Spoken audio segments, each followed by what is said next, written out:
বলুন তো, স্কুলের কোনো বইয়ের সাথে মানুষের জীবনে সুখ আর দুঃখের মিল কোথায়? স্কুলের বই যখন পড়তে শুরু করেন, প্রতিটা চ্যাপ্টার তো আর খুব সহজ হয় না। এক একটা চ্যাপ্টার থাকে খুব কঠিন অধ্যায়, আর কি কঠিন হয়। যে সহজ চ্যাপ্টারগুলো সেগুলো আপনি তাড়াতাড়ি পড়ে ফেলেন, মুখস্থ হয়ে যায় খুব সহজে। আর যেগুলো কঠিন সেগুলো তো খুব সহজে মুখস্থ হয় না, সেগুলো অনেকবার করে পড়তে হয়, তবে সেটা মুখস্থ হয়।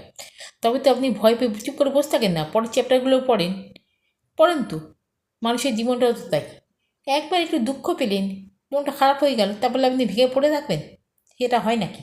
এরপরে তো হাসির চ্যাপ্টার আছে।